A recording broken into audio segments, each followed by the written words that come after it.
Puji nama Tuhan, shalom. Shalom Bapak Ibu. Apa kabarnya di hari ini? Puji Tuhan. Kita kembali sepanjang minggu telah berlalu, kembali kita datang ke tempat ini. Kita bersama-sama mau memuji, meninggikan, membesarkan nama Tuhan. Amin.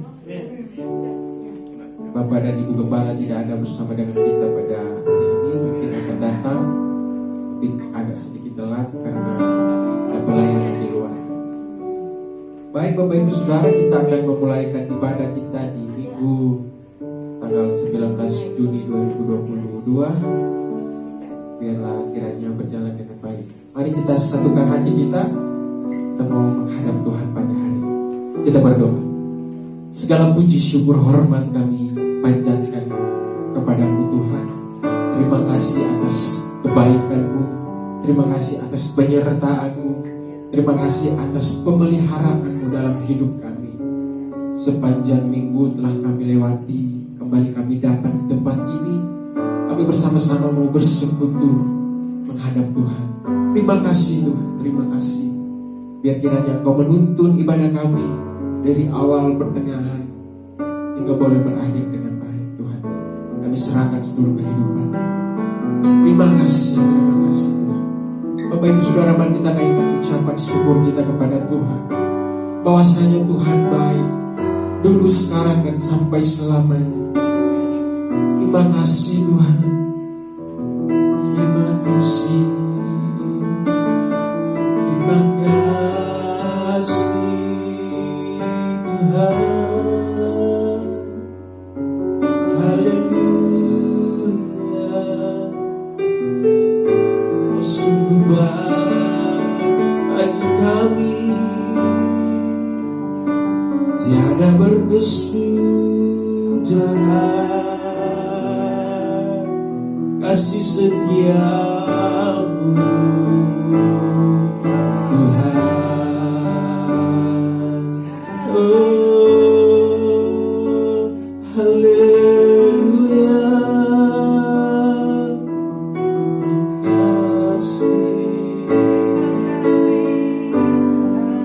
Terima kasih Tuhan. Betapa dahsyat Engkau, Tuhan pencipta segalanya, yang ada dulu, sekarang, dan bahkan sampai selamanya. Engkau tetap Allah kami. Terima kasih Tuhan.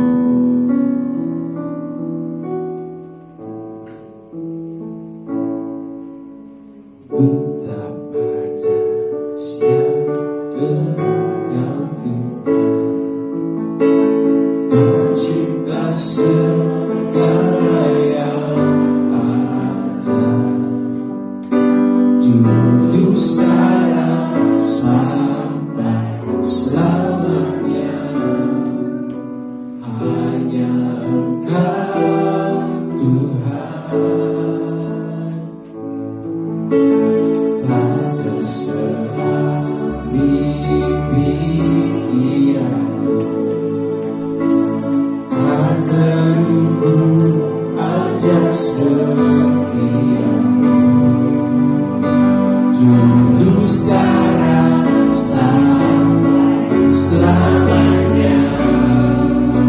Hanya Engkau Tuhan, ku sembah Engkau Yesus.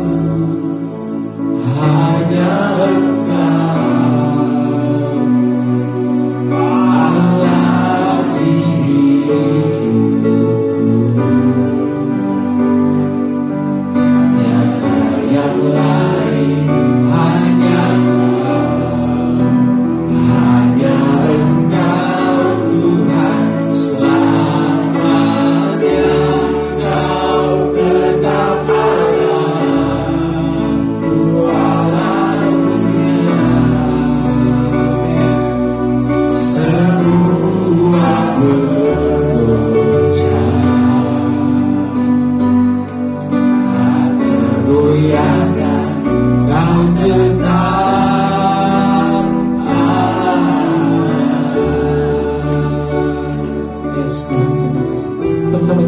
pujian di dalam awal.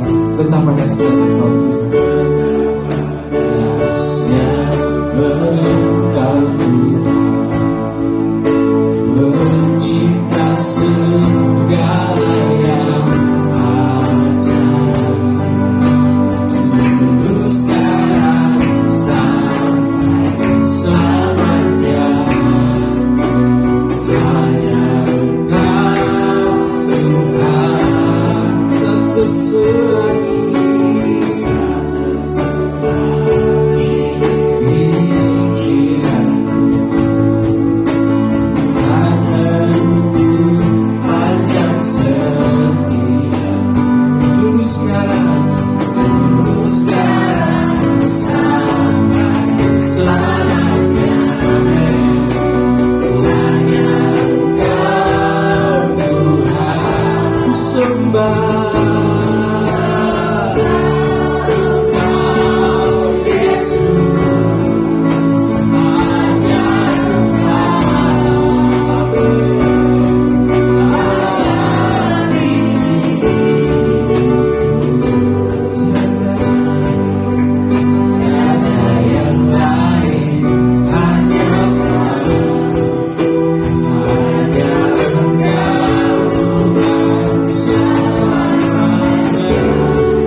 Tuhan. Oh, Engkau Allah kami, Engkau Allah kami, Engkau Allah kami selamanya, tiada tergantikan. Kau tetap Allah bagi kami, tiada satu pun yang dapat menggantikanmu Tuhan. Engkaulah kami yang besar, yang ajaib, yang luar biasa. Kami puji, kami sembah, kami agungkan Engkau Tuhan. Haleluya, besar Engkau. Oh, kami puji, kami sembah. Haleluya, haleluya, haleluya. Kami memuji-Mu, kami memuji kebesaran-Mu Tuhan. Haleluya, haleluya, haleluya. Engkaulah yang berkuasa, Engkaulah yang bertata. Kau pencipta segalanya, langit dan bumi kepunyaan-Mu dan segala yang ada. Oh, sembah. Biarlah segala yang bernafas memuji-Mu Tuhan. Biarlah segala yang ada di bumi menyembah-Mu. Kau takkan pernah tergantikan bagi kami Tuhan. Dunia boleh berubah, dunia boleh bergoncang, namun kasih-Mu tetap sama bagi kami. Terima kasih Tuhan.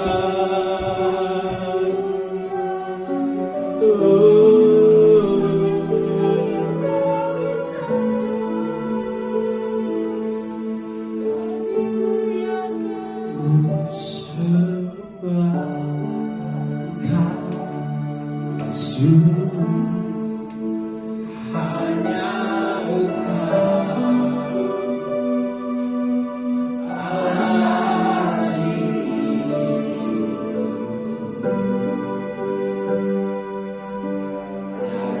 yang lain, hanya hanya Engkau Tuhan selamanya. Kau tetap Allah walau dunia semua bergoncang.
Ya Tuhan, selamanya, dulu, sekarang, dan selamanya Engkau tetap Allah kami. Tidak satupun yang dapat menggantikan Engkau. Tidak satupun yang dapat menggantikan posisi Tuhan dalam hidup kami. Engkau tetap terus berjaya, Engkau tetap terus berkuasa, Engkau tetap terus berjaya, Engkau tetap terus berdaulat atas seluruh kehidupan kami. Terima kasih Tuhan, terpuji-pujilah nama Tuhan oleh setiap kami. Pagi hari ini kami akan bersorak memuji Tuhan dalam nama Tuhan Yesus. Mari kita sama-sama katakan amin.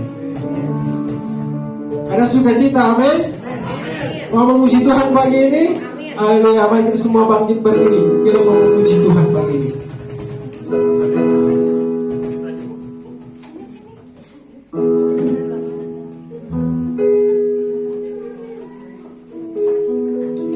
Kita mau membesarkan nama Tuhan, amin. Sorakan haleluya. Sorakan woo. Haleluya.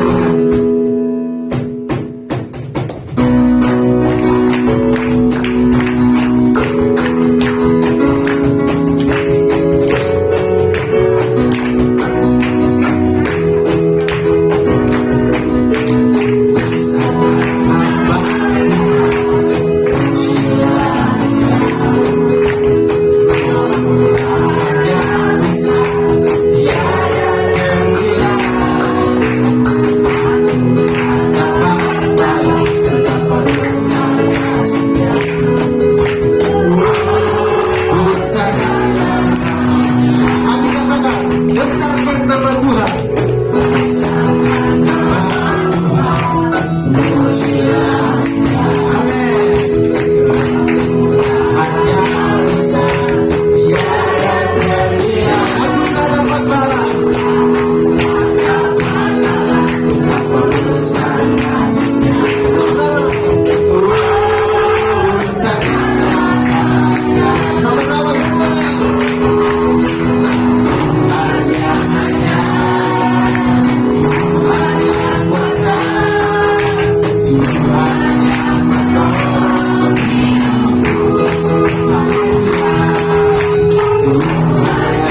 sukacita, amin.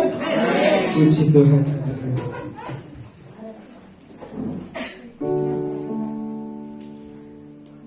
Terima kasih Tuhan Yesus. Kau berikan kami sukacita. Kau berikan kami damai sejahtera. Kau berikan kami kegirangan daripada, sehingga kami merasakan damai sejahtera daripada Tuhan. Terima kasih Tuhan. Mari Kau urapi kami dengan Roh Kudus. Terima kasih Tuhan.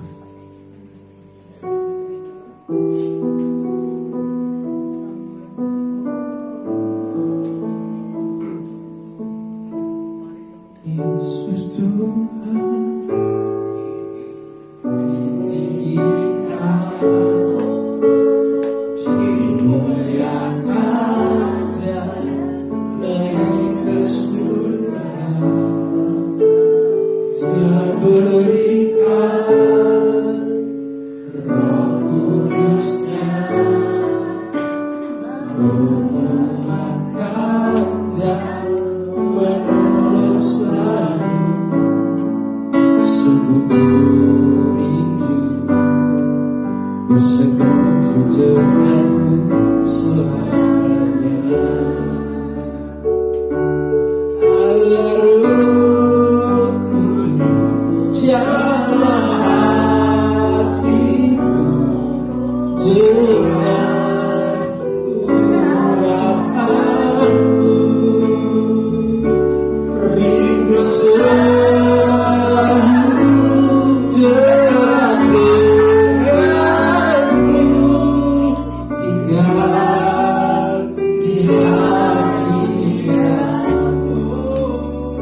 Bapa, terima kasih Tuhan.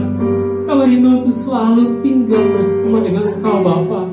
Bila anugerah daripada Engkau Bapa, kasih setia daripada Engkau Bapa, kebaikan-Mu selalu ada dalam hidup kami Bapa, menjadi bagian dalam milik setiap jemaat yang hadir pada pagi hari ini Bapa. Tuhan, kami menyerahkan Yesus dalam firman yang sebentar Kamu sampaikan. Bila firman yang Kamu sampaikan berasal daripada Engkau Bapa, Kau pakai bibir mulut lidah hamba-Mu Bapa. Biar benih firman yang Kamu sampaikan tumbuh subur di hati setiap kami Bapa yang mendengarkan Bapa, dan jadi berlipat kali ganda Bapa oleh karena anugerah-Mu Bapa. Terima kasih Tuhan. Kami semua yang siap untuk mendengarkan kebenaran firman Tuhan, sama-sama katakan amin. Shalom. Sekali lagi saya ucapkan shalom. Puji nama Tuhan.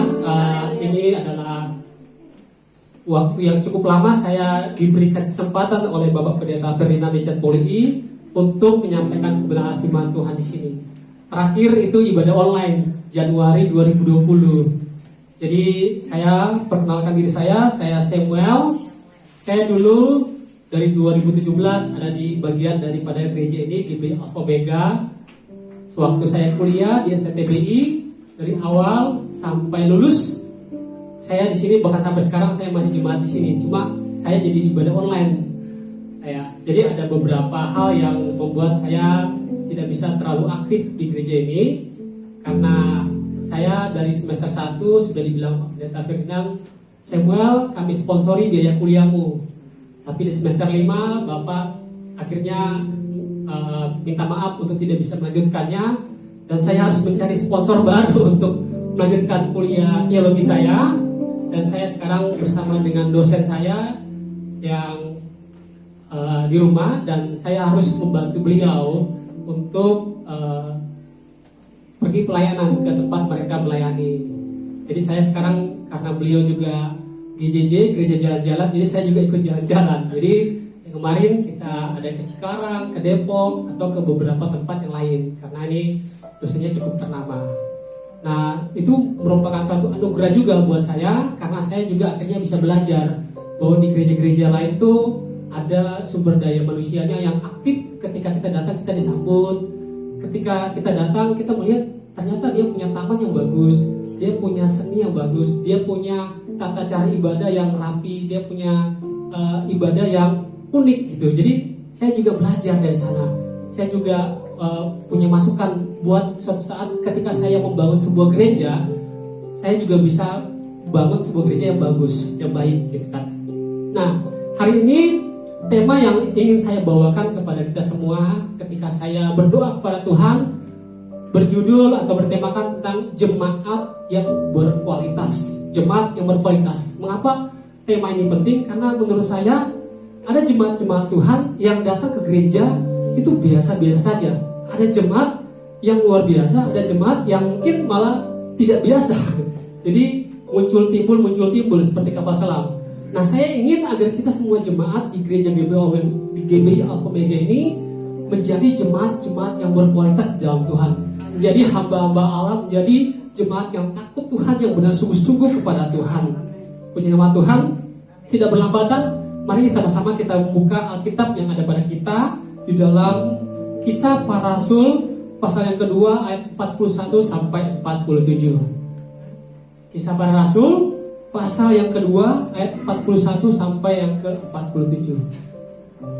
Kita baca secara bersama-sama, dan saya undang semua jemaat untuk bangkit berdiri. Kita baca secara bersama-sama ayat ini, tidak terlalu panjang, ada sekitar 7 ayat.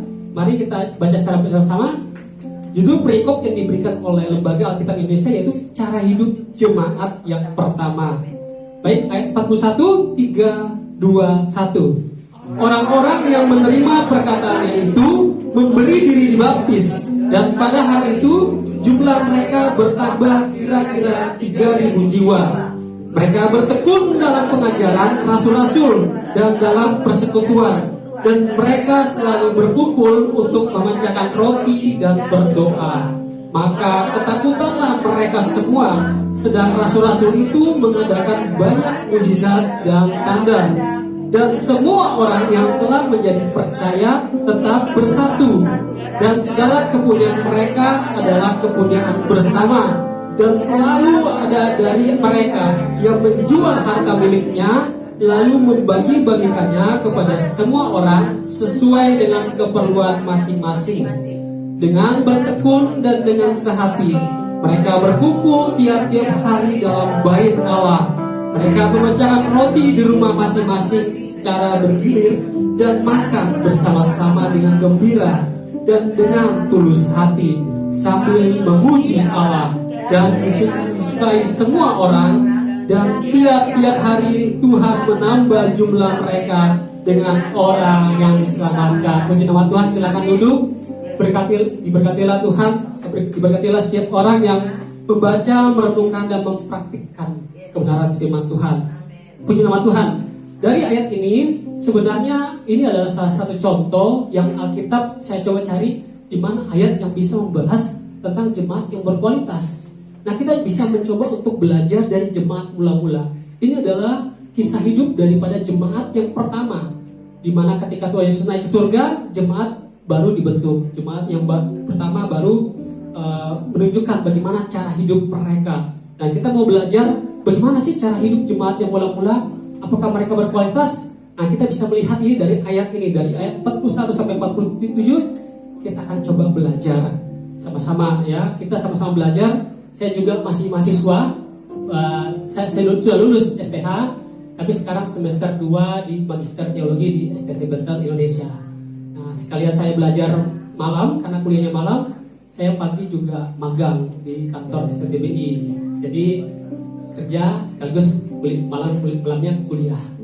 Jadi saya masih belajar juga, kita sama-sama belajar tentang kebenaran firman Tuhan yang Tuhan sikapkan buat kita pada pagi hari ini.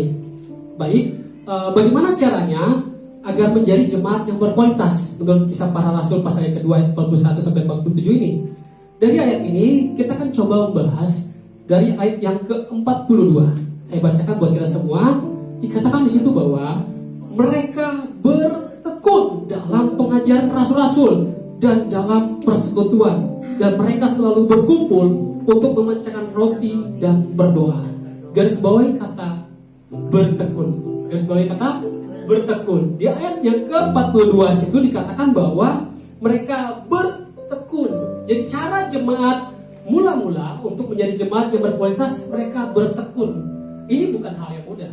Bertekun itu adalah suatu proses panjang, bukan 1 kali, 2 kali, 3 kali dilakukan tiba-tiba kita bisa menjadi orang yang bertekun. Tidak. Tapi bertekun itu artinya sudah menjadi kebiasaan kita, sudah dilakukan berkali-kali, sudah dilakukan terus-menerus, dan ketika kita tidak melakukannya kita merasa ada yang kurang. Nah, itu kalau salah satu contoh yang sering saya hinggapi dalam kehidupan saya itu ketika saya baca Alkitab. Ini saya dari SMP itu suka baca Alkitab.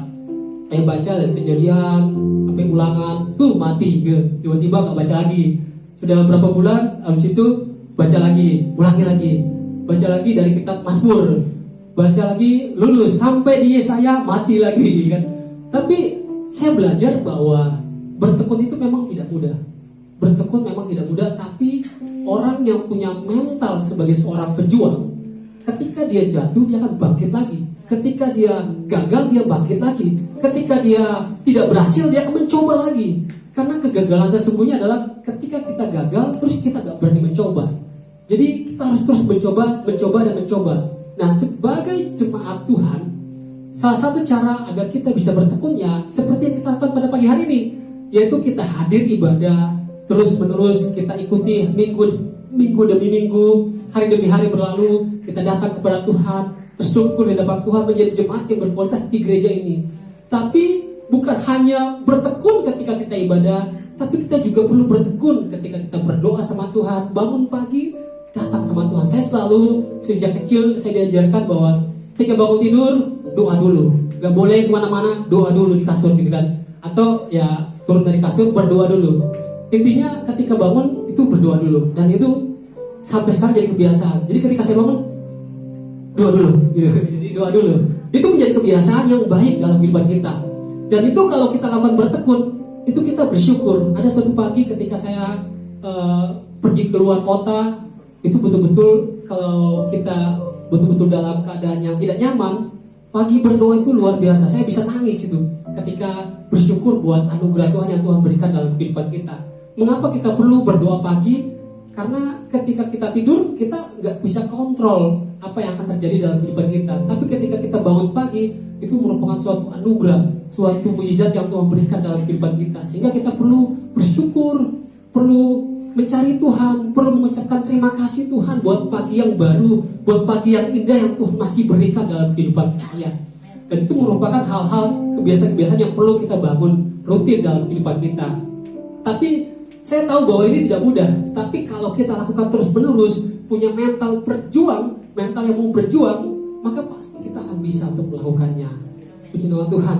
Nah, kemudian apalagi hal-hal yang bisa kita lakukan secara tekun dalam kehidupan kita? Ya, kita bisa ikut tekun. Mungkin kalau ada konser atau ada ibadah di rumah yang bisa kita ikuti. Kalau misalnya kita perlu dikunjungi oleh gembala, minta Pak Gembala, kita perlu didoakan, kita ada ucapan syukur, kita bertekun dalam ibadah, kita bertekun dalam sehati dalam kehidupan Tuhan, bertekun dengan pengajaran yang diajarkan oleh gembala kita di tempat ini, dan bertekun rajin. Dan saya percaya bahwa dengan kerja keras, maka itu tidak akan pernah sia-sia. Saya pegang salah satu kata yang mengatakan bahwa hard work is never disappointed. Maksudnya ketika kita bekerja keras itu tidak pernah mengecewakan. Ketika kita bertekun itu tidak pernah mengecewakan. Ada hasil yang berbeda antara orang yang bertekun sama orang yang biasa-biasa saja. Dan kita perlu untuk terus bertekun. Saya teringat dengan salah satu kebiasaan yang selalu diucapkan oleh karyawan. Karena dulu saya waktu lulus sekolah, saya kerja 7 tahun di perusahaan tambang. Ketika kita menetapkan satu aturan kepada karyawan, karena saya di bagian HRD, jadi juga bagian pembuat aturan, karyawan itu selalu bilang, perusahaan mah hangat-hangat kayak ayam. Jadi mohon maaf, jadi kalau peraturan itu dibuat paling 1-2 bulan jadi longgar lagi gitu kan. Nah memang seperti itu. Tapi kita sebagai orang yang bertekun, ketika kita bilang Tuhan, aku mau setia sama Tuhan, aku mau setia kepada Tuhan, maka kita setia, betul-betul setia.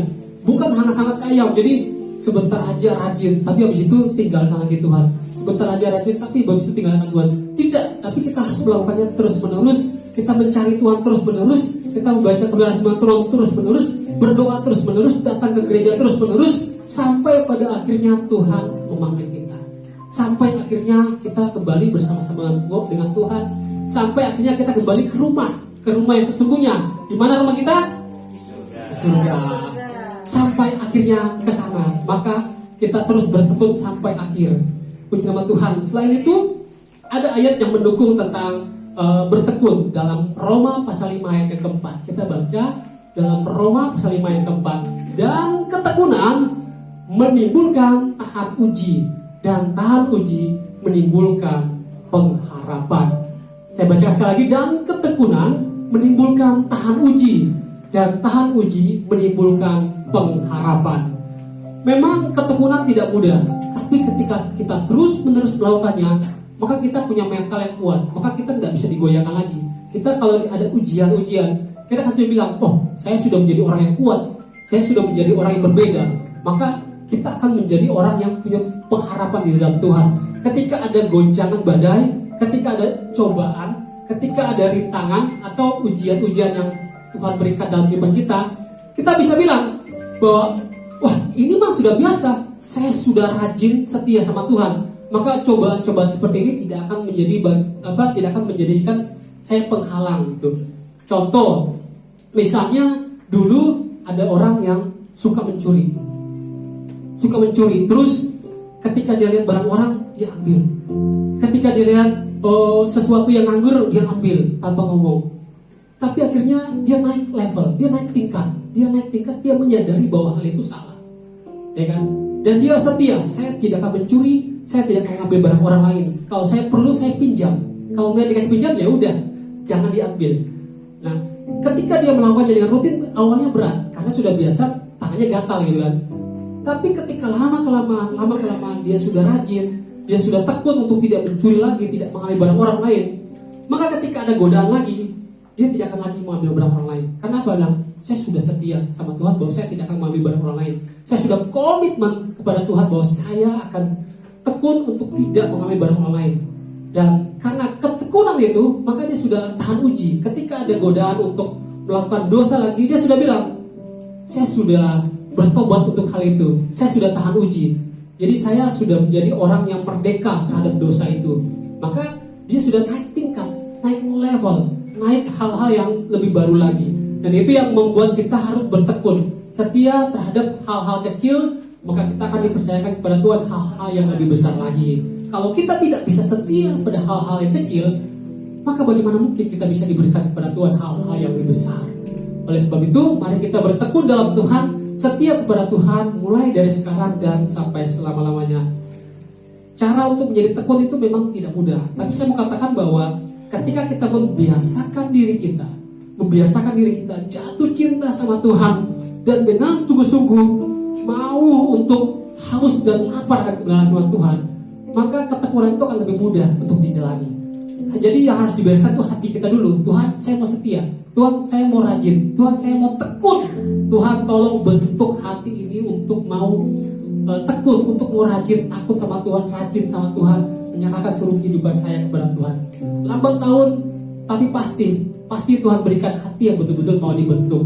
Pasti Tuhan mau berikan hati kepada jemaat-jemaat sekalian yang hadir pada pagi hari ini menjadi jemaat yang bertekun. Mari sama-sama katakan kepada diri kita, saya mau bertekun. Saya mau menjadi jemaat yang berkualitas. Puji Tuhan, puji Tuhan. Kita masuk pada bagaimana cara yang kedua untuk menjadi jemaat berkualitas berdasarkan dari pengalaman jemaat mula-mula. Kita baca dalam ayat yang ke-44 dalam Kisah Para Rasul, ayat yang kedua tadi, pasal yang ke-44. Saya bacakan bagi kita semua. Dan semua orang yang telah menjadi percaya tetap bersatu, dan segala kepunyaan mereka adalah kepunyaan bersama. Sekali saya katakan bahwa garis bawahi kata tetap bersatu, dan semua orang yang telah menjadi percaya tetap bersatu, dan segala kepunyaan mereka adalah kepunyaan bersama. Untuk menjadi seorang jemaat yang berkualitas, cara yang kedua yang dilakukan oleh jemaat mula-mula dalam kitab Kisah Para Rasul adalah mereka menjadi jemaat yang bersatu. Kita tahu bahwa bersatu bukan hal yang mudah. Kenapa? Karena kita berbeda. Berbeda-beda itu bisa menjadi suatu alasan untuk memecah. Aku orang Toraja, aku orang Batak gitu. Aku orang Cina, aku orang Jawa. Siapa kamu? Kita kan berbeda gitu kan. Sudah beda suku, kadang-kadang juga beda profesi, beda pekerjaan, kadang-kadang juga beda kebiasaan, beda cara hidupnya, beda banyak, bajunya beda, HP-nya beda. Aku HP-ku iPhone, kamu siapa? Kamu bangsa Samsung, beda gitu. Kadang-kadang hal-hal yang berbeda ini menjadi pemisah buat jemaat untuk memiliki kesatuan dalam kehidupan bergereja. Oleh sebab itu saya mau tekankan buat kita pada pagi hari ini, untuk menjadi jemaat yang berkualitas, kita perlu menjadi jemaat yang bersatu, menjadi jemaat yang saling bergandengan tangan satu sama lain, menjadi jemaat yang kalau ada yang lemah, kita berikan kekuatan. Kalau ada yang kuat, kita tolong yang lemah, sama-sama bergandengan tangan seperti yang dilakukan oleh jemaat mula-mula. Bahkan dikatakan bahwa ketika ada dalam kehidupan mereka, segala kepunyaan mereka adalah kepunyaan bersama.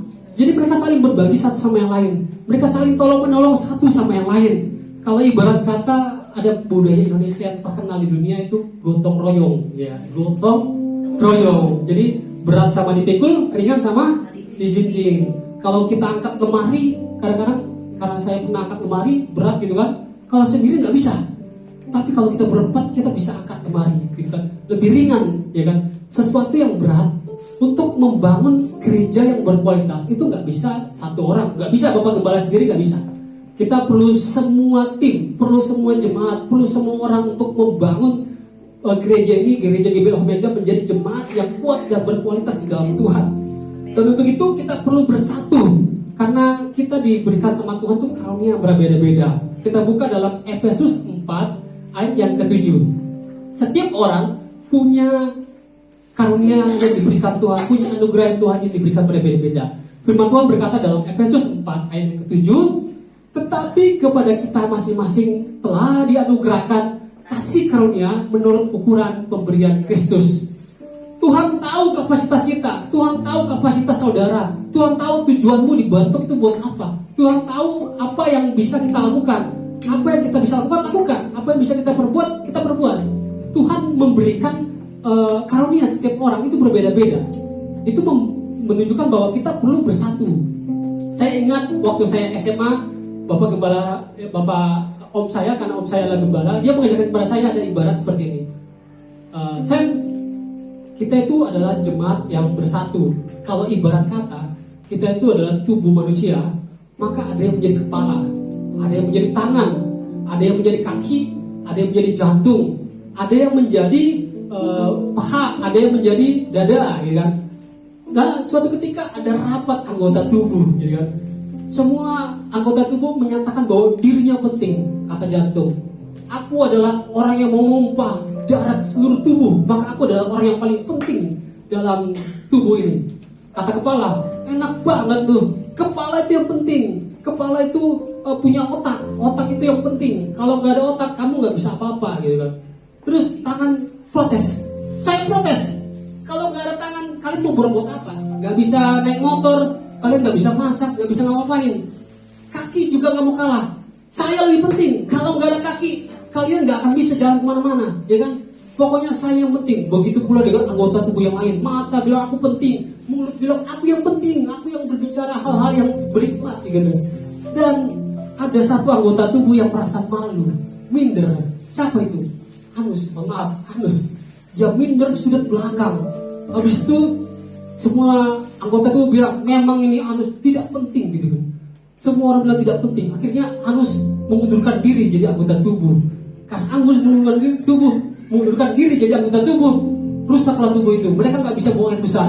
Jadi pada akhirnya Anus dipanggil kembali. Anus kembali. Ternyata kamu penting, gitu kan? Nah, sama seperti gereja kita. Bahkan hal yang paling hina, hal yang mungkin kita tidak perhatikan itu mungkin ada hal yang penting. Kayak misalnya penerima tamu, mungkin itu tidak menurut orang penerima tamu doang, dia kan model senyum kan. Tapi kalau dia memberikan senyuman yang manis, maka orang yang datang, jemaat yang datang akan merasa bersuka cita, ya kan? Tapi ya kepada penerima tamu ya perlu memberikan senyuman yang betul-betul tulus, karena ada 3 senyuman. Ya, saya tahu 3 senyuman. Yang pertama senyum profesional. Ya, senyum profesional itu senyum tipis. Jadi dia kayak pramugari gitu, tipis senyumnya kan. Nah, yang kedua adalah senyum terpaksa. Senyumnya karena betul-betul dipaksa. Biasanya itu ada pada cowok yang sedang difoto, ya kan? Senyum gitu. Dan yang ketiga adalah senyuman yang tulus. Kalau senyuman tulus itu beda. Dia pipinya agak melebar, matanya agak bersinar, ya kan? Dan senyumnya agak lebih manis. Nah, kita sebagai orang-orang Kristen, orang-orang percaya, kita harus punya senyum yang tulus, senyum yang betul-betul dari hati, yang diungkapkan ke muka kita sehingga orang yang menerima senyuman kita itu merasa juga bersuka cita, ya. Sehingga kita menularkan sukacita itu kepada mereka. Nah, itu penting sekali dalam kehidupan kita. Puji nama Tuhan. Baik, kembali kebenaran firman Tuhan. Jadi kita sebagai jemaat yang mau berkualitas harus menjadi jemaat yang bersatu. Tidak ada yang misalnya yang penting, yang bagus, semuanya penting, ya. Saya jadi ingat satu hasil skripsi saya. Waktu saya skripsi, saya penelitian di GBWTC Serpong. Saya ke sana dan saya meneliti bagaimana penginjilan jemaat di sana. Dan satu poin penting, satu cara atau metode penginjilan yang mereka lakukan yang betul-betul bermanfaat adalah penginjilan kelompok. Saya tanya, bagaimana penginjilan Bapak di sana? Saya penginjilannya adalah penginjilan kelompok. Maksudnya bagaimana Pak penginjilan kelompok? Kalau banyak orang bilang penginjilan pribadi, 1 lawan 1. Misalnya saya mau menginjili Loren, gitu kan. Loren, kamu tahu nggak? Kalau kamu mati, kamu kemana? Gitu kan. Oh, nggak tahu saya kemana. Ayo ikut Tuhan Yesus. Kamu akan masuk ke surga. Ini jaminan pasti. Jadi kan kalau training kan gitu deh. Tapi kalau kayak gitu, itu persentasenya 50-50. Jadi kuat-kuatan kita ini antara aku sama Loren kan. Tapi di BWTC itu beda. Mereka melakukan penginjilan kelompok. Satu kelompok memenangkan 1 jiwa. Bagaimana itu? Jadi satu komsel, mereka sepakat kalau ada 1 jiwa yang mau dimenangkan, mereka akan kabarkan di grup. Shalom, ini ada jiwa satu yang mau kita menangkan. Namanya misalnya Yakobus, ya kan? Dia orangnya begini. Maka satu tim itu, satu kelompok sel itu, mereka akan kerjasama. Oke, saya dukung dalam dana, ya kan? Oke, saya dukung dalam doa. Oke, saya bantu. Kira-kira orangnya butuh pekerjaan nggak? Saya punya banyak lowongan pekerjaan ini. Oh, saya ini sekolah saya, kalau dia anaknya mau sekolah, boleh ke sekolah saya nih. Saya nanti bantu gitu. Oh, dia perlu dikunjungi. Saya ada waktu luang, boleh nih saya datang untuk kunjungi dia. Itu luar biasa. Kenapa? Kayak 10 orang menginjili 1 orang, maka potensinya besar. Kenapa dia melakukan hal itu? Karena mereka menyadari bahwa di zaman yang sibuk di kota ini, setiap orang untuk melakukan penginjilan mungkin cuma punya waktu 1 jam. Tapi 1 jam dikali 10 orang jadi 10 jam. Jadi lebih banyak, ya kan? Dan itu yang mereka lakukan, penginjilan kelompok. Kita perlu bekerja sama satu dengan yang lainnya. Mungkin ada yang cuma berdoa syafaat. Oh, gak penting berdoa syafaat itu. Penting. Berdoa syafaat itu penting. Orang yang mendoakan sehingga apa yang kita lakukan Tuhan buat berhasil. Itu penting. Mungkin ada juga orang yang cuma memberikan informasi. Itu juga penting. Di sini ada jiwa yang tidak punya gereja, tidak ke masjid. Ini mereka bisa selamatkan ini, gitu kan? Itu juga orang-orang yang penting. Jadi setiap orang diberikan Tuhan tuh karunia yang berbeda-beda, dan kita perlu menyatukan itu semua supaya kita bisa menjadi jemaat yang berkualitas. Nah, hanya permasalahannya memang kita ketika bersatu juga harus sehati, ya, juga harus sehati. Ya, kita bisa bekerja sama dengan yang lain, punya komunikasi yang baik itu juga penting, punya hubungan yang dekat. Seperti kemarin kita ke Ancol, walaupun saya mau ikut tapi nggak bisa. Ya, itu perlu. Jadi kita perlu kesehatian, perlu kesatuan dalam kehidupan kita bergereja, sehingga ketika yang satu bekerja keras, yang lain juga ikut terbeban, punya rasa memiliki. Wah, ini ada Pak Pendeta Ferdinand sedang menjangkau jiwa ini, ya kan? Nah, kita bantu, ya kan? Saya bisa bantu, mungkin orangnya boleh kasih nomor WA-nya, nanti saya coba doakan beliau melihat WA. Atau saya bisa bantu datangi beliau, kenalan, tanya bagaimana kabarnya, apa pergumulannya, apa yang perlu kita bantu buat jemaat yang baru. Dan itu yang mereka lakukan, sehingga banyak jemaat yang dimenangkan. Saya kaget ketika tanya berapa jumlah dalam setahun jiwa yang dimenangkan oleh GBWTC. Itu mereka bisa menangkan 1 tahun 500 jiwa. Itu gila. Saya bilang, Pak, banyak banget, Pak. Iya, Sam, banyak. Kita melakukan semuanya. Cuma ternyata usut ternyata itu hitungan dengan GBI cabangnya. Jadi GBI WTC punya cabang, mereka menangkan 500 jiwa dalam setahun. Itu luar biasa. Saya bilang mereka jadi bangun gereja ke sana, bangun gereja ke sana. Ya kan? Mereka masuk dalam semua bidang. Dalam bidang pendidikan mereka punya, kesehatan mereka bangun rumah sakit, dalam bidang pekerjaan mereka punya tanah 10 hektar, mereka jadikan kebun, dan mereka bekerjakan orang-orang yang butuh pekerjaan. Dalam bidang di aplikasinya mereka mempunyai lowongan pekerjaan buat orang-orang yang butuh pekerjaan. Mereka sama-sama membangun tim. Nah, bagaimana dengan gereja kita GBI Omega tempat ini? Nah, saya mau dalam hal yang sederhana yang bisa Tuhan percayakan kepada kita tetap setia di dalam Tuhan, dengan bersatu dengan apa yang Tuhan percayakan dalam firman kita. Ketika gereja kita butuh bantuan, tolong. Ketika gereja kita perlu bantuan, ada jemaat yang perlu bantuan, kita sama hati sepenanggungan. Atau seperti misalnya contoh kecil ya, misalnya di grup ada yang ulang tahun, wow dia bahagia nih, kita ikut bahagia, wah selamat ulang tahun ya bro, selamat ulang tahun ya sis, ya kan?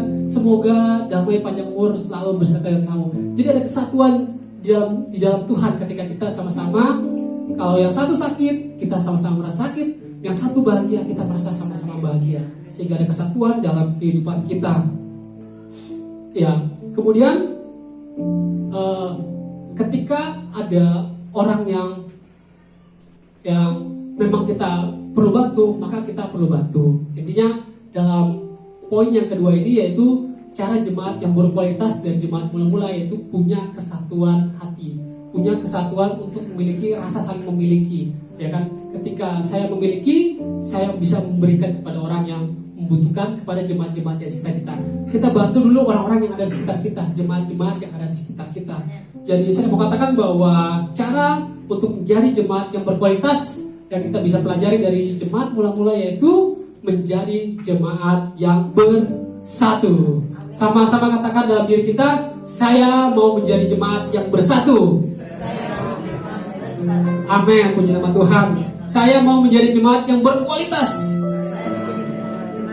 Puji Tuhan, haleluya. Kita masuk pada poin terakhir.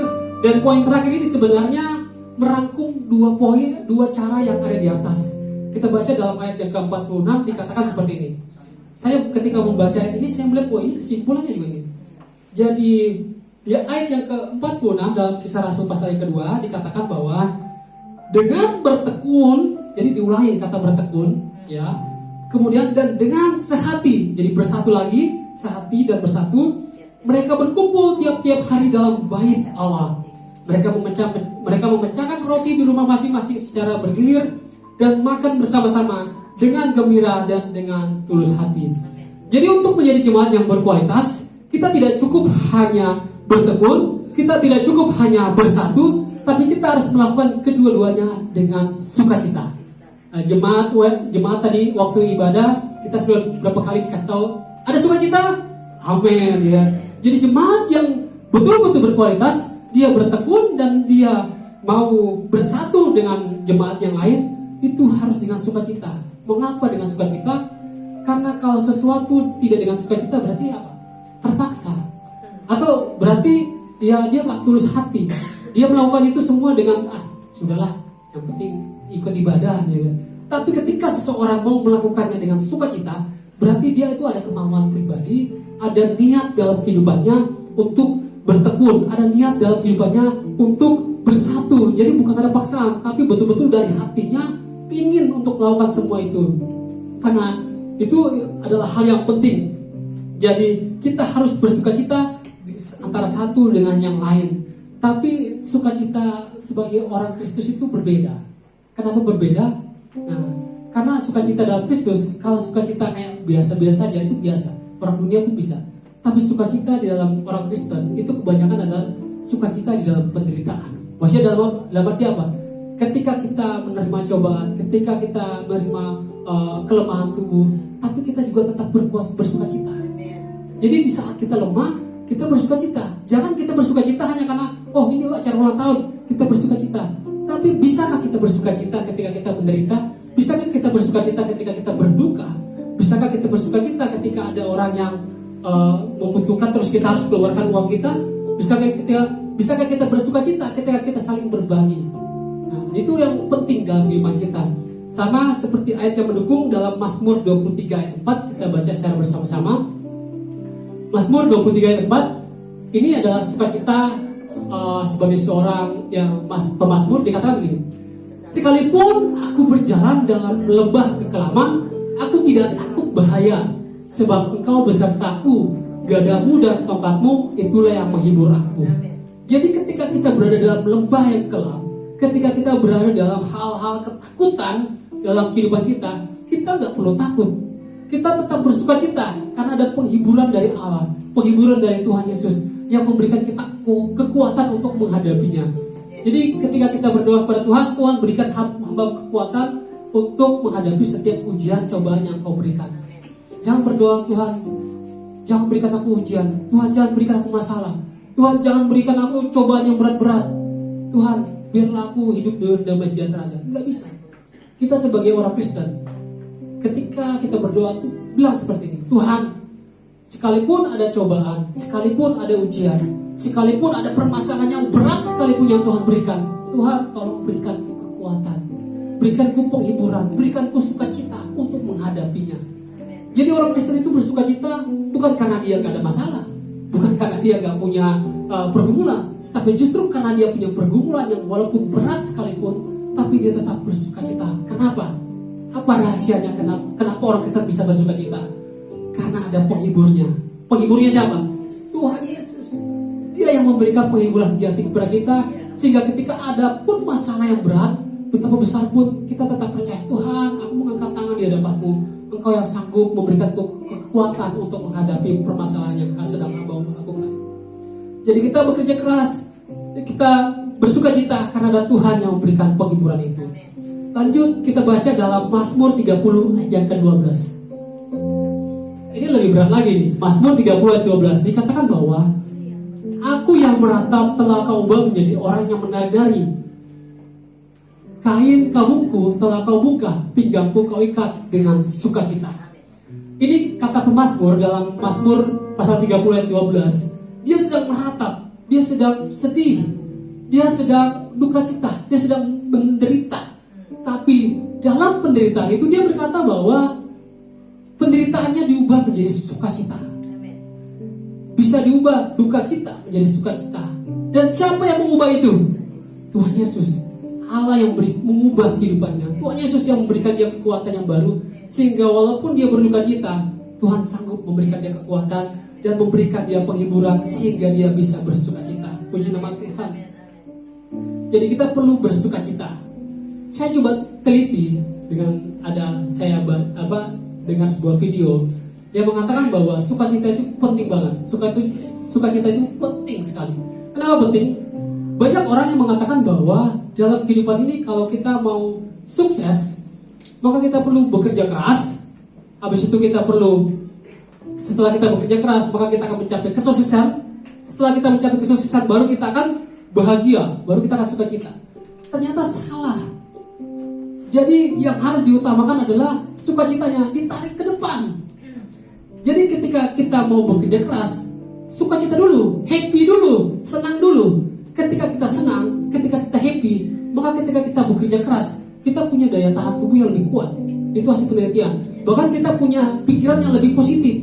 Nggak akan ada pikiran-pikiran negatif karena kita punya sukacita. Jadi ketika kita bekerja keras, kita dengan sukacita, maka akan maksimal. Sehingga kesuksesan, sehingga keberhasilan, sehingga gaya hidup kita sebagai orang Kristen itu lebih luar biasa. Jadi apapun yang kita lakukan, lakukanlah dulu dengan sukacita. Jadi awali hidup ini dengan sukacita, maka hidup kita akan lebih penuh dengan kebahagiaan yang berasal daripada Tuhan, dan kita bisa menjadi jemaat yang semakin lebih berkualitas dalam Tuhan. Bagaimana cara bersukacita? Nah, ini kadang-kadang ada orang bingung, bagaimana sih cara bersukacita?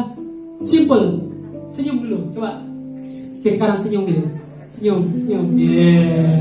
Berikan senyum. Kalau dia pakai masker, buka maskernya, senyum dulu, kiri kanan. Nah, beda nggak? Beda. Ketika kita senyum, itu sudah sukacita. Nah, saya mau senyum ini jangan ada di gereja doang, tapi bawa senyum ini ke pasar, bawa senyum ini ke jalanan, bawa senyum ini ke rumahmu, bawa senyum ini ke tempat kerjamu, bawa senyum ini yang main sekolah ke tempat sekolahmu, dan manapun kamu berada, bawa sukacita ini kepada orang lain. Karena sukacita itu menular. Kalau kita sukacita, orang yang lain melihat kita, mereka akan bersukacita juga, ya. Jadi kita bagikan kepada mereka bahwa saya jemaat yang berkualitas yang memberikan sukacita kepada mereka, ya. Dan dimulai dari gereja ini kita bertekun dan kita bersatu di dalam Tuhan. Dan apa dampaknya kalau kita menjadi jemaat yang berkualitas? Apa dampaknya? Kita lihat sama-sama baik-baik dalam ayat ini. Karena di ayat ini dinyatakan bahwa dampak bagi orang yang memiliki kualitas jemaatnya. Yang pertama di ayat 41, saya bacakan buat kita semua. Orang-orang yang menerima perkataan itu memberi diri dibaptis, dan pada hari itu jumlah mereka bertambah kira-kira 3.000 jiwa. Loncat pada ayat yang ke-47 dikatakan sambil memuji Allah, dan mereka disukai semua orang, dan tiap-tiap hari Tuhan menambah jumlah mereka dengan orang-orang yang diselamatkan. Dampak bagi jemaat yang berkualitas, mereka bertumbuh dan bertambah. Jadi puji Tuhan, saya juga melihat hal itu terjadi di gereja jemaat GBA Omega ini, di mana jiwa-jiwa saya lihat semakin bertambah. Terakhir minggu lalu atau 2 minggu lalu, saya telepon sama Pak Pendeta Ferdinand. Pak, saya lihat foto di grup itu Pak Ferry sudah duduk di depan pintu, sudah gak kuat gereja kita. Bagaimana itu Pak? Ya, bilang ya kita harus bersuka cita. Kenapa? Karena berarti jemaat kita berkualitas. Karena jemaat kita semakin hari semakin bertambah. Cirinya, dampaknya adalah jemaat semakin diberkati, jemaat semakin bertambah, jemaat semakin berjumlah. Jadi kalau kita lagi berdesak-desakan, aduh kursinya semakin sempit ini, jangan murung, tapi bersuka cita. Kenapa? Wah, kita jemaat yang berkualitas, jemaatnya makin banyak, gitu kan? Jadi kita harus bersuka cita di dalam Tuhan jika semakin banyak jiwa-jiwa yang dimenangkan di tempat ini. Amin. Puji nama Tuhan. Dan dampak yang terakhir, kalau kita bisa menjadi jemaat yang berkualitas, dijelaskan pada ayat yang ke-43. Dikatakan bahwa maka ketakutanlah mereka semua. Sedang rasul-rasul itu mengadakan banyak mujizat dan tanda. Jadi dampak bagi jemaat-jemaat yang memiliki kualitas, dari jemaat mula-mula kita bisa melihat bahwa ketika mereka bertekun, ketika mereka bersatu, ketika mereka bersuka cita, mereka bukan hanya menambah jumlah mereka secara jumlah, tapi mereka juga punya kuasa, mereka juga punya mujizat, punya tanda-tanda yang ajaib yang Tuhan berikan dalam kehidupan kita. Terus jemaat di sini tanya, tanda dan mujizat di sini apa gitu? Kita bersyukur bahwa sepanjang hari kita masih diberikan mujizat kepada Tuhan. Sebenarnya mujizat itu bisa saja Tuhan ciptakan bagi kita semua pada hari ini. Tapi Tuhan mau tanya, kalau mujizat itu diciptakan, iman kita bertambah nggak? Kekuatan kita kepada Tuhan bertambah nggak? Atau sebenarnya kita sudah nggak perlu mujizat? Tanpa mujizat, kita sudah percaya sama Tuhan. Kenapa? Karena semua mujizat itu sudah tertulis di Alkitab. Berbahagialah orang yang tidak melihat namun percaya. Kita nggak melihat mujizat ini, kita nggak melihat Tuhan Yesus, ya kan? Kita nggak melihat ini tiba-tiba orang mati bangkit, gitu. Kita nggak melihat tiba-tiba orang yang sakit jantung tiba-tiba sembuh jantungnya. Kita nggak perlu itu. Tapi kalau kita punya iman yang kuat, tanpa melihat mujizat itu pun kita sudah percaya kepada Tuhan. Kenapa? Karena semua sudah tertulis di Alkitab. Orang mati bisa sembuh, orang yang sakit bisa disembuhkan, orang yang mati bisa dibangkitkan, orang yang sakit kusta bisa ditahirkan. Maka kita mencukupkan diri kita dengan firman Tuhan yang sudah tertulis di Alkitab, bahwa Tuhan itu berkuasa, Tuhan itu sanggup mengadakan mujizat, Tuhan sanggup memberikan tanda. Kalau kita berdoa sungguh-sungguh, Tuhan, saya perlu mujizat-Mu Tuhan Yesus, untuk saya menjalani hari-hari saya Tuhan Yesus. Biarlah kuasa-Mu bekerja dalam kehidupan saya. Ketika saya bekerja, Tuhan berkati. Ketika anak saya sedang kuliah, sedang sekolah, Tuhan berkati. Itu mujizat-mujizat kecil yang Tuhan berikan dalam kehidupan kita. Tuhan bisa berikan dalam kehidupan kita, bahkan nafas hidup yang Tuhan selalu berikan dalam kehidupan kita di sepanjang hari. Itu yang kita syukuri. Itu mujizat-mujizat yang Tuhan sebenarnya sudah berikan kepada kita, dan kita patut untuk bersyukur untuk itu semua. Amin. Puji nama Tuhan. Kiranya kita semua menjadi jemaat-jemaat yang berkualitas, yang mau bertekun, yang mau bersatu, yang mau bersuka cita di dalam Tuhan, sehingga Roh Kudus dicurahkan dalam kehidupan kita, dan mujizat dan tanda semua yang ajaib semakin dilimpahkan dalam kehidupan kita, dan hari demi hari kita semakin bertambah, dan kuasa Tuhan bekerja dalam kehidupan kita. Amin, firman Tuhan. Dan terakhir, sebelum saya menutup, saya mau katakan kepada jemaat-jemaat sekalian, maukah kita menjadi jemaat yang berkualitas? Amin. Maukah kita menjadi jemaat yang berkualitas? Mari katakan kepada diri saya mau menjadi jemaat yang berkualitas. Amin. Puji nama Tuhan. Mari kita tundukkan kepala, kita berdoa. Bapa, kami bersyukur Tuhan di hadapan-Mu, sebab Engkau baik dalam kehidupan kami, Bapa. Pada hari ini, Bapa, kami belajar untuk menjadi jemaat yang berkualitas. Tuhan, kami sadarkan kelemahan kami sadarkan pergumulan kami sadarkan keterbatasan kami, Bapa. Tapi dengan hati yang tulus, kami mau belajar untuk bertekun, kami mau belajar untuk bersatu, kami mau belajar untuk melakukan itu semua dengan sukacita yang daripada Engkau, Tuhan Yesus. Dan kiranya hari demi hari, Bapa, kami diperbaharui, kami dibentuk, kami diubahkan menjadi pribadi yang baru, pribadi yang kuat di dalam Engkau, Yesus. Jemaat yang berkualitas di dalam Engkau, Bapa. Karena Engkau di dalam kami, dan kami mau menjadi orang yang menyebarkan kebenaran firman-Mu, Bapa, dimanapun kami berada, Bapa. Terima kasih Tuhan Yesus, terima kasih Bapa. Kami berterima kasih di hadapan Bapa, dan kami sudah terima kebenaran firman-Mu pada hari ini, Bapa. Kiranya Kau berkati kami, Bapa, biar benih firman yang Kamu taburkan menjadi kekuatan baru buat setiap jemaat yang hadir pada hari ini, Bapa. Kami berserah dan bersyukur di hadapan-Mu. Terima kasih Tuhan Yesus. Oh haleluya, Bapa. Terima kasih, Bapa. Terima kasih, Yesus. Allah Roh Kudus, jamah hatiku dengan urapanmu, rindu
yang berkualitas di dalam Tuhan, memiliki ketekunan, memiliki kesatuan, sehingga kami bisa menjalankannya dengan sukacita.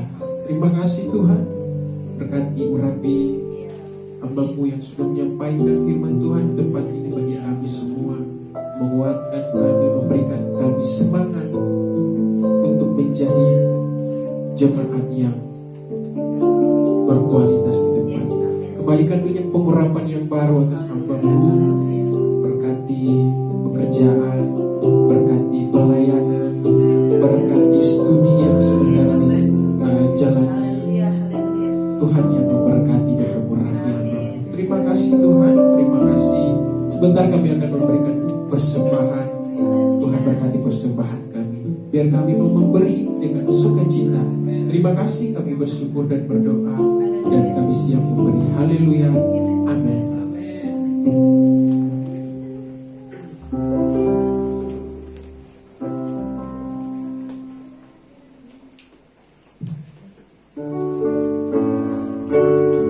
Apa yang tak pernah dilihat mata,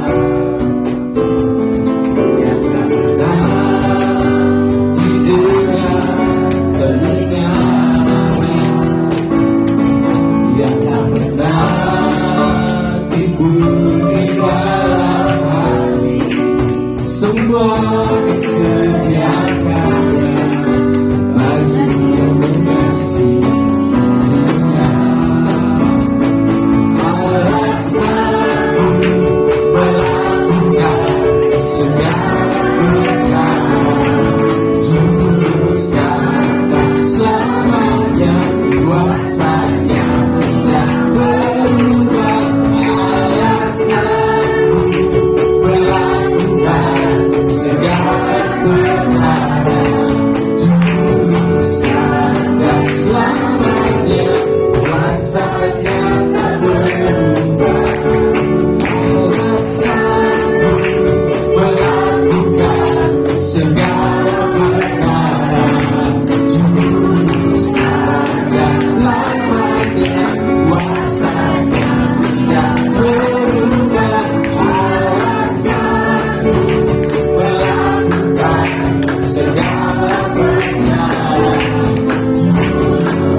Memberkati persembahan Bapak Ibu Saudara.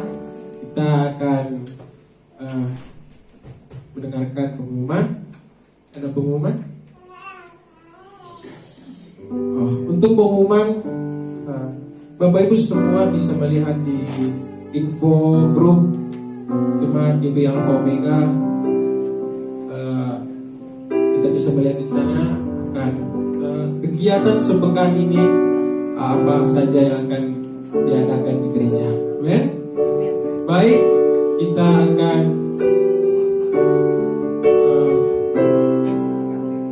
mengakhiri ibadah kita. Mari kita berdiri.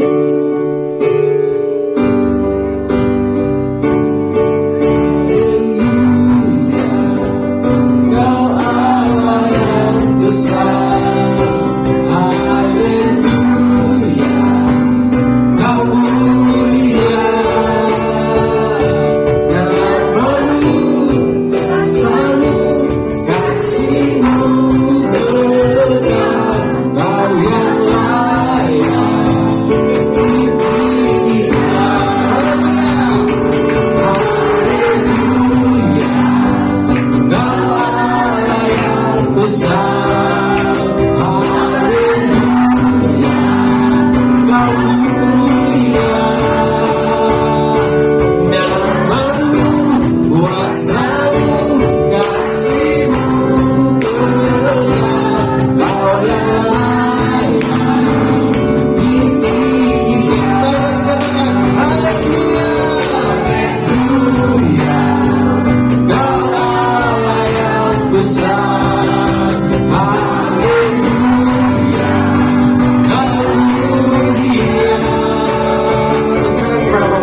boleh berjalan dalam pimpinan Roh Kudus. Kami bersyukur buat kuasa lawatan hadirat Tuhan di tengah-tengah kami, umat Tuhan. Kami bersyukur Tuhan karena Engkaulah yang kami nanti-nantikan di dalam setiap kali kami beribadah. Kami mau senantiasa mengalami perjumpaan lewat pujian, lewat doa, lewat ucapan syukur kami, lewat firman-Mu Tuhan.